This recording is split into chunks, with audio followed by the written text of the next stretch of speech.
అందరికీ ముందుగా 2024 నూతన సంవత్సర శుభాకాంక్షలు. ఇప్పుడు దాదాపు 4 years 9 months అయింది ఎలక్షన్ అయ్యి. జగన్మోహన్ రెడ్డి గారి ప్రభుత్వం అధికారంలోకి వచ్చి వైసీపీ. మీకు టోటల్గా ఏ రంగంలో తీసినా ఫెయిల్యూరే.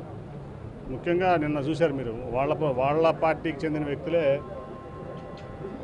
తీవ్రమైన అసంతృప్తితో ఉన్నారు ప్రభుత్వం మీద. ముఖ్యంగా మీరు చూశారు మంగళగిరి కానీ, లేదా ఈస్ట్ గోదావరి కానీ, విశాఖపట్నం కానీ, అన్ని ప్రాంతాల్లో వాళ్ళ ఎమ్మెల్యేలు కానీ లేదా ప్రజలు కానీ ప్రభుత్వం మీద తీవ్ర అసంతృప్తితో ఉన్నారు. ఖచ్చితంగా రాబోయేది తెలుగుదేశం వాటెవర్ అలయన్స్ జనసేన ప్రభుత్వం మాత్రమే రాబోతుంది. దాంట్లో ఎటువంటి డౌట్ లేదు. మీ చుట్టూ కూడా సెకండ్ క్యాడర్ మొత్తం కూడా మీతో ప్రయాణం చేస్తూ ఉన్నారు, కానీ ఫస్ట్ క్యాడర్ మొత్తం కూడా మరోవైపు ఉంది. అసలు దీన్ని ఎలా చూస్తారు? మీ విజయవాడ పార్లమెంట్లో 25 లక్షల మంది ప్రజలు ఉన్నారు, 16 లక్షల మంది ఓట్లు ఉన్నారు. అందరూ నా ఏమిటి ఉంటారు, నేను వాళ్ళు ఏమిటి ఉంటాను. Very simple. ఈ 16 లక్షల మంది ఓటర్లో 25 లక్షల మంది ఓటర్ల వెనమాలు నేను ఉంటాను, వాళ్ళు నా వెనమాలు ఉంటారు.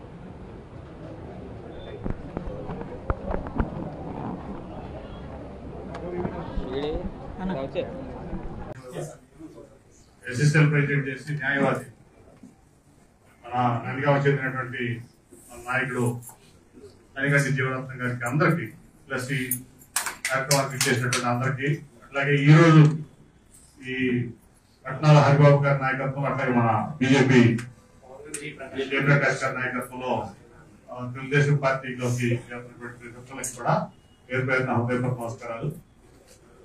నా కోరిక ఒకటే, రాజకీయాల్లో నీతి నిజాయితీ కలిగినటువంటి వ్యక్తులు రాజకీయాల్లో ఉండాలని నా కోరిక. ఎందుకంటే చాలా మంది చూస్తాం, ప్రజాసేవలోకి వస్తా ఉంటారు. ఎందుకు వస్తాం? ఎజెండా ఏంటంటే మేము ఒక ఇంత పెట్టాం, మేము దానికి 100 రెట్లు ఎక్కువ సంపాదించుకోవడం ఉంటాం. లేదంటే కొంతమంది కులం పేరు చెప్పో, మతం పేరు చెప్పో, బ్లాక్ మెయిల్ చేసో డబ్బులు సంపాదించిన రాజకీయాల్లోకి వస్తాయి. ఈ మధ్యకాలంలో ఎక్కువ లేదా డబ్బులు సంపాదించి మోసం చేసో కొంచెం డబ్బులు కట్టి పెడితే ఎమ్మెల్యే అయిపోదాం, ఎంపీ అయిపోదాం అన్నటువంటి పరిస్థితి కూడా చూస్తున్నాం. రాజకీయం అంటే, ప్రజాసేవ అంటే చాలా త్యాగం కావాలి, సాక్రిఫైస్, సెల్ఫ్ సాక్రిఫైస్ కావాలి. అంత త్యాగం ఉన్నోళ్లే రాజకీయంలో రావాలి. అంతేకాని మేమెంత డబ్బులు పెడతాం, తర్వాత డబ్బులు సంపాదిస్తాం, ఇదే ఎజెండా ఉన్నోళ్ళు రాజకీయంలో రావడం అంటే నాకైతే ఇష్టం. నేను రాజకీయంలో కొంచెం పర్పస్ అది కాదు, నేను దాన్ని సహించను కూడా. సో నేను రాజకీయంలోకి వచ్చినప్పుడు నాకు 48 ఏళ్ళు, ముందు వచ్చినా నేను ఎంపీ పడి నాకు 48 ఏళ్ళు. ఇప్పుడు నాకు 58 నిండుతుంది జనవరికి. ఇప్పుడు ఈ నెలలో 22కి నాకు 58 నిండుతాయి. నిజంగా కూడా నాకు నేను పుట్టినూరికి సేవ చేసిన భాగ్యం నాకు విజయవాడ ప్రజలు ఇచ్చారు, అలా తెలుగుదేశం పార్టీ ఇచ్చింది, చంద్రబాబు నాయుడు గారు ఇచ్చారు. నేను చాలా హ్యాపీ దాన్ని. అలాగే ఈ 10 ఏళ్ళు నా ఈ అధికారాన్ని ఏదైతే ఎంపీగా ఉన్నానో ఎయిర్పోర్ట్ ప్రోటోకాల్ తప్ప నా కుటుంబం నేను వాడుకోవాలి. నా వ్యాపారం అనుకున్న సంగతి కూడా మీకు తెలుసు. అట్లాగే నా చుట్టూ ఉన్న వాళ్ళు కూడా అట్లాగే ఉండాలని నా కోరిక. 5 ఏళ్ళు నా గోగులకి డిప్యూటీ మేయర్ ఇస్తే, విజయవాడలో డిప్యూటీ మేయర్ అంటే మీకు తెలుసు ఎంత సంపాదించుకోవచ్చు. కానీ పార్టీకి కానీ తనకు కానీ ఒక మచ్చ లేకుండా 5 ఏళ్ళు మరి నీతిగా నిజాయితీగా చేసినటువంటి వ్యక్తి గోగుల రమణ. ఆ నీతి నిజాయితీ ఎప్పుడు మిగిలిపోతుందన్నమాట. శాస్త్రం ఇప్పుడు గాంధీ గారి గురించి ఎందుకు చెప్తున్నాం? ఏముంది ఆయనకి? మోడీ గారి వల్ల మరి ప్రధానమంత్రి ఎట్లా ఆయనకి ఏముంది? కేసీఆర్ ఉన్నాడు, ఆయన ఎట్లా కింద స్థాయి ఎట్లా పైకి వచ్చాడు? చంద్రబాబు నాయుడు గారు ఎంత పైకి వచ్చాడు? ఇంటర్ ఆధార్ ఎట్లా పైకి వచ్చాడు? వీళ్ళందరూ ఒక స్ఫూర్తి అన్నమాట. సో నేను ఇవాళ బేక్ ప్రమోట్ చేస్తున్నా, నేను ధైర్యంగా చెప్తా.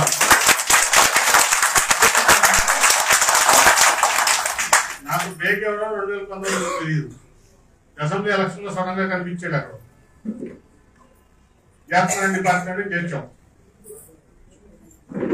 కానీ ఫ్యామిలీ బ్యాక్గ్రౌండ్ వాళ్ళ ఫాదర్ యొక్క లెగసీ, వాళ్ళ ఫాదర్ మినిస్టర్ గా చేస్తే ఆయన చేసినటువంటి పనులు కానీ ఆయన నడిచినటువంటి విధానం కానీ. అట్లాగే మొన్న మధ్య వరకు కూడా దాదాపు అవసరం క్రితమే నేను చంద్రబాబు నాయుడు గారికి పరిచయం చేసి అప్పుడు వరకు పరిచయం కూడా చేయలేదు. ఎందుకంటే ముందు నేను సాటిస్ఫై అవ్వాలి మనిషితో, ఈ వ్యక్తి చంద్రబాబు నాయుడు గారి దగ్గర తీసుకెళ్తాను లేదా పార్టీలో ప్రమోట్ చేస్తానంటే ఆ వ్యక్తి కరెక్ట్ గా ఉంటాడు, ప్రజలకు సేవ మాత్రమే చేస్తాడు, దీన్ని వ్యాపారంగా వాడతానని నాకు నమ్మకం కలిగిన తర్వాత ఫ్యామిలీ అందరితో మాట్లాడిన తర్వాత చంద్రబాబు నాయుడు గారి పరిచయం. ఇవాళ నిన్నగా మనం చూసారు మీరు అందరూ కూడా, యువగణంలో ముస్లిం రిప్రజెంటేటివ్ గా ఏకైక రిప్రజెంటేటివ్ గా యువగణం పాదయాత్ర విశాఖపట్నం సభలో మాట్లాడంటే అది పార్టీ అతనికి ఇచ్చినటువంటి గుర్తింపు, పార్టీ అతనికి ఇచ్చినటువంటి గుర్తింపు. ఇంతమంది ముస్లింస్ ఎంతమంది ఉన్నారు కానీ షరీఫ్ గారు ఒక త్యాగదారుడు. ఆ తర్వాత అంత గుర్తింపు మన ఎంఎస్ బేకి చంద్రబాబు నాయుడు గారు నేను అతను ఒకే రకంగా చూస్తున్నా. రేపు 20 ఏళ్ళు ఈ పార్టీకి ఒక ముస్లిం ఫేస్ గా ఉండాలి, ముస్లిం కులానికి ముస్లిం మతానికి ఒక రిప్రజెంటేటివ్ గా నేషనల్ వైడ్ నాకు ఉండాలని చెప్పి నా కోరిక. ఆ కోరికతోనే నేను ప్రమోట్ చేసి, నా స్వార్థం మా పర్సనల్ ఎజెండా కూడా వెళ్ళలేదు దీంట్లో. నేను బేగ్ ప్రమోట్ చేయడం నా పర్సనల్ ఎజెండా ఏం లేదు.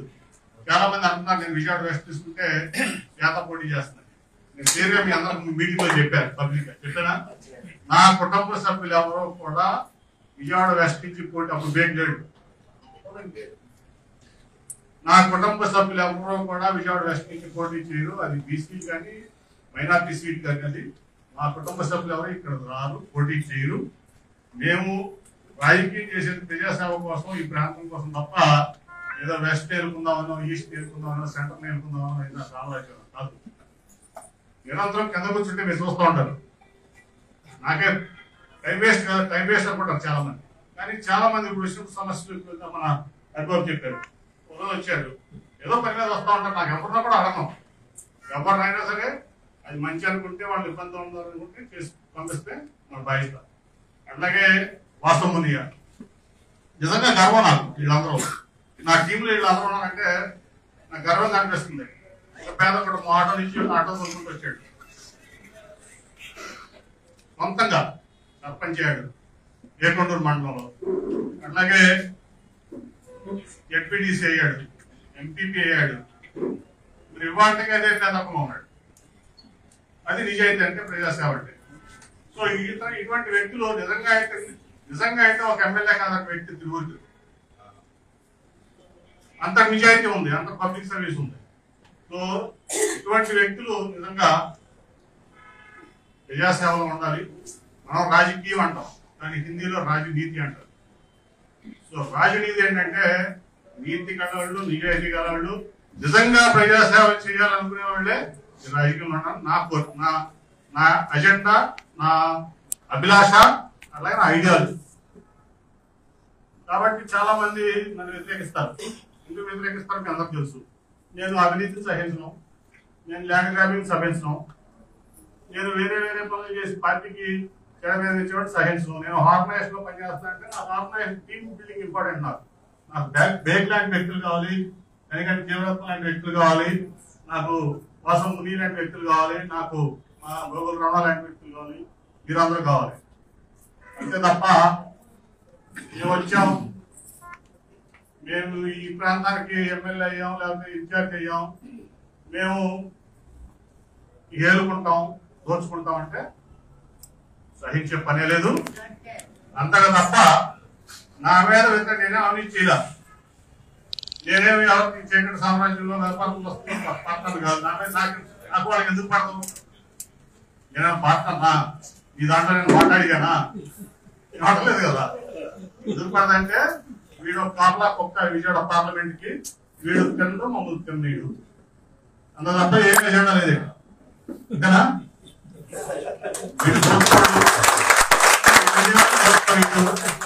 వీటితో మా సాగు ఈ ఎంపీగా లేకపోతే మాకు హ్యాపీగా ఉంటుంది. అసలు ఈ తెలుగుదేశం పార్టీ నుంచి పోతే నేను సరిగ్గా ఈ పార్టీని ఈ పేదవాడిని జగ్గపేట నుంచి విజయవాడ ఈస్ట్ వరకు తిరుమల వరకు దోసు తినొచ్చు అనేదే ఎజెండా. ఎందుకంటే నేను ఎజెండా ఉందా నా వ్యతిరేకిస్తాను కాకుండా వీడియో కూడా చెప్పొచ్చు. నా మీద వేరే ఎజెండా ఉంటుందా? నేను మీ దాంట్లో మాట్లాడినా, నేను బిజినెస్ పార్ట్నర్ అన్నా, అది ఏంటి, నేను ఈస్ట్ లో వచ్చి వెళ్తున్నా, సెంటర్ లో వచ్చి పెడుతున్నా, వెస్ట్ లో వచ్చి పెడుతున్నా, కట్టారు కదా. ఏంటంటే ఈ కాపులో పుస్తకాలు విజయవాడకి ఈ రెండుగా ఏ పార్టీకైనా, ఆ పార్టీ అనే కాదు, వైసీపీ అనే కాదు, ఎవడో కాదు, అవినీతి పనుల్ని సహించే పని అనేది విజయవాడ రెండుగా వస్తూ ఎవడు ఎన్ని చేసినా కానీ దానికి సమర్థంగా ఎదుర్కోవడానికి ఇంతమంది నిజాయితీ పనులు ఇబ్బంది ఏం లేదు. అలాగే విజయవాడ వెస్ట్ నియోజకవర్గం 2 సార్లు 2014లో నేను పోటీ చేశా. అప్పుడు బీజేపీ అలయన్స్ వెల్లంపల్లి శ్రీనివాస్ బీజేపీలో ఓఆర్పీగా పోటీ చేసి 3,000 నాకు ఓడిపోయాడు. నేను 14,000 మెజార్టీ ఇచ్చింది ఇదే విజయవాడ వెస్ట్ నియోజకవర్గం నాకు. అంటే 15,000 క్రాస్ ఓటింగ్. 2019లో చెల్లుకాన్ గారు అమ్మాయి 9,500 ఓట్లతో ఓడిపోయింది. నాకు 8,500 మెజార్టీ ఇచ్చింది ఇదే పశ్చిమ నియోజకవర్గం. అంటే 2 సార్లు కూడా 17,000 క్రాస్ ఓటింగ్ నాకు వేసి ప్రజలు. విజయవాడ వెస్ట్ నియోజకవర్గం అంటే రాజకీయ పరిణితి కలిగినటువంటి నియోజకవర్గం. మనిషిని చూసి ఓటేస్తారు తప్ప ఇక్కడ పార్టీలను చూసో ఇంకోట కాదు. పార్టీ సరైన వ్యక్తికి సీట్ ఇవ్వకపోతే ఖచ్చితంగా ఓడేస్తాం, సరైన వ్యక్తికి సీట్ ఇస్తే ఖచ్చితంగా గెలిపిస్తాం అనే దానికి నా 2 ఎలక్షన్లే నిదర్శనం. అంటూ అటువంటి రాజకీయ పరిణతి కలిగినటువంటి నియోజకవర్గం ఎప్పుడు చెప్తా విజయవాడ వెస్ట్ అన్ని కులాలు, అన్ని మతాలు సమానంగా ఉన్నటువంటి నియోజకవర్గం. బీసీలో మరి అన్ని కులాలు, ఓసీలు అన్ని కులాలు. అటు వైశ్యాస్ ఉంటారు, ఇటు బ్రాహ్మణ్స్ ఉంటారు, కమ్మ ఉంటారు, రెడ్డి ఉంటారు. అట్లా బీసీలో రంగాలు ఉంటారు, యాదవులు ఉంటారు, మిగతా అన్ని చాలా కులాలు ఉంటాయి. అట్లాగే మీకు ముస్లిమ్స్, క్రిస్టియన్స్, మీకు అన్ని ఇంత సమకూర్చుకున్నటువంటి అసెంబ్లీ నియోజకవర్గం ఈ 2 తెలుగు రాష్ట్రాలు, ఒక రాష్ట్రం కాదు. ఎందుకంటే నియోజకవర్గం ఓటర్లు కూడా చాలా రాజకీయ పరిణితితో ఆలోచించి ఓటేసేటువంటి ఓటర్లు నిశ్చితంగా గమనిస్తూ ఉంటారు రోజువారీగా వాళ్ళ లీడర్ని. ఎంఎస్పీకి ఏంటి, ఏసీఎన్నాని ఏంటి, లేకపోతే ఒక కాల్మని వ్యాపారస్తుడు ఏంటి, లేకపోతే కనవతల కుటుంబ దోస్తున్న వాళ్ళు ఏంటి, అన్ని ప్రతిదీ వాళ్ళకి తెలుసు. ప్రతి చిన్న ఇంట్లో కూడా దాన్ని బట్టే ఓటు ఉంటుంది అక్కడ. కాబట్టి మీ అందరూ కూడా చాలా ఇప్పుడు దాదాపు టీడీపీ విజయవాడ వెస్ట్ అంటే అన్ని రకాలుగా కూడా మరి రాధాకృష్ణ కానీ మీరందరూ కానీ ఒక టీమ్ గా పనిచేస్తున్నారు. మన వాళ్ళంతా కూడా ఆ రోజు విజయవాడలో కొంతమంది ప్రెస్ మీట్ పెట్టి 50 మంది కార్పొరేషన్ ఓడించారు. కార్పొరేషన్ రావాలి, వాళ్ళ స్వార్థం కోసం ఓడించారు, అందరూ బలైపోయారు. అటువంటి వాళ్ళందరూ కూడా ఇక్కడ మేము తెలియనప్పుడు వాళ్ళందరికీ నేను అన్నాను, మీరు ముందు పని చేయండి, ఇది మంది అవినీతి పనులతో స్వార్థ పనులతో లాలించి వేస్తుంది కాదు, ఇది మీ అందరి కోసం చేసాం. దాని తర్వాత మన రాజు జైన్ కూడా మరి అతను ఒక మార్వాడి ఉండి అతను ఆ రోజు నిలబడి మనకు ఆఫీస్ ప్రెమిసెస్ ఇచ్చాడు. తనే అంతగా డబ్బులన్నీ ఖర్చు పెట్టుకుని తను ఆఫీస్ రెడీ చేసి ఇచ్చాడు. అటువంటి మరి 40 ఏళ్ళ తర్వాత 82లో పార్టీ పెడితే 2022లో 21లో మనం ఆఫీస్ ఓపెన్ చేసుకున్నాం. 40 ఏళ్ళ తర్వాత కానీ మనం ఒక సరైన ఆఫీస్ ఆఫీస్ ఇచ్చినటువంటి రాజు జైన్ కూడా చాలా మరి ఆయన కూడా ఉండాల్సిన బస్ అవకాశం లేడు. సో వీళ్ళందరూ కూడా ఒక పక్క సారేపల్లి రాధాకృష్ణ, అలాగే ఒక పక్క రాజు జైన్ అవనండి, మన వాళ్ళంతా టోటల్ టీం అంతా అన్ని కులాల మతాలు కలిపిన తర్వాత వాళ్ళ పండగా మరి బ్రేక్ కూడా 1 సంవత్సరం నుంచి మనందరితో కలిసి ప్రయాణం చేస్తున్నాడు. ఖచ్చితంగా నాకు ఎటువంటి డౌట్ లేదు, ఇటువంటి వ్యక్తులు అసెంబ్లీలో అడుగు పెడతారు. యువగళం పాదయాత్ర ముగించే చంద్రబాబు నాయుడు గారు కూడా అవకాశం ఇచ్చారు. ఆయనకి లోకేష్ గారు, చంద్రబాబు నాయుడు గారు నిజంగా కూడా విజయవాడ వెస్ట్ నుంచి ఒక మంచి వ్యక్తి, లాంటి మంచి వ్యక్తిని ఎన్నుకుని చట్టసభలో పంపిస్తే వెస్ట్ లో పార్టీలకు అతీతంగా అందరూ కూడా మంచి వ్యక్తులు కోరుకుంటారు. కాబట్టి ఖచ్చితంగా నాకు ఎటువంటి డౌట్ లేదు, బేగు చట్టసభలో ఉంటాడు. అలాగే ఈ రోజు పార్టీల చేత మీ అందరూ కూడా ఇది మీది పార్టీ, నేను అక్కడ ఉన్నా ఎందుకంటే వీళ్ళందరికీ అండగా నేను ఉండాలి. లేదా చల్లా చేతులు అయిపోతారు వీళ్ళంతా. కొన్ని కబంధ హస్తాల నుంచి ఈ వెస్ట్ విముక్తి చేయాలని చెప్పి మాత్రమే నేను అక్కడ రెస్పాన్సిబిలిటీ తీసుకున్నా. అందుకే తర్వాత చెప్పారు, నేను దేంట్లో నిర్మాణం అవను, సమన్వయ కమిటీ చేసుకోండి, మీరు చెప్పిందే నేను ఓకే అంట. నా దగ్గర తిరుపతి లెటర్, దర్శన లెటర్, విజయవాడ వెస్ట్ చూసిన సమన్వయ కమిటీ పంపిస్తాను. వాళ్ళు ఓకే చేస్తేనే నేను లెటర్ ఇస్తాను. ఎందుకంటే ఇది ప్రజాస్వామ్యం నడవాలి. Majority only prevails. కాబట్టి ఏది పట్టణామే కానీ వాళ్ళందరూ టోటల్ గా మన వ్యక్తులందరూ మన కనకారావు కానీ నాగులు కానీ అందరూ పేరు చాలా మంది ఇక్కడ ఉన్న వాళ్ళందరూ కూడా అందరూ కష్టపడి ఒక తారీఖు తీసుకొచ్చారు. నెక్స్ట్ ఇంకా 3-4 నెలల్లో మనం అసలైనటువంటి సమయం ఉంది. దానికి మీరు అందరూ కూడా ఇప్పుడు భవిష్యత్ గ్యారెంటీ ప్రోగ్రాము చాలా వరకు చేసరికి చేయాలి. అట్లాగే జగన్మోహన్ రెడ్డి ఎక్కడైతే విఫలమయ్యాడు ఈ 5-4.5 ఏళ్లలో పూర్తిగా విఫలమయ్యాడు జగన్మోహన్ రెడ్డి వైకాపా ప్రభుత్వం. అట్లాగే 14 ఏళ్ళు మన చంద్రబాబు నాయుడు గారు ఏ రకంగా ఈ రాష్ట్రాన్ని ఒక దీనికి తీసుకొచ్చారో మొన్న 5 ఏళ్ళు కానీ అంతకుముందు 9 ఏళ్ళు కానీ అట్లాగే ఇప్పుడు రేపు రాబోయే రోజుల్లో ఆయన కాకపోతే మళ్ళీ రాష్ట్రం ఎట్లా అయిపోతుంది కూడా మన ప్రజలకు వివరించి మన పార్టీని గెలిపించుకోవడం ధ్యేయంగా ఈ 4 ఏళ్ళు మేము అందరూ పనిచేయాలని మీ అందరినీ కోరుకుంటూ మరి ఈరోజు మళ్ళీ ఈరోజు చేస్తున్నటువంటి తెలుగుదేశం పార్టీ సభ్యులు తీసుకున్న ప్రతి ఒక్కరికి కూడా హృదయపూర్వకంగా నేను పార్టీలో ఆహ్వానిస్తాను. అట్లాగే అన్నాప్రసాద్ గారికి కూడా వేదిక మీదకి రావాల్సిందిగా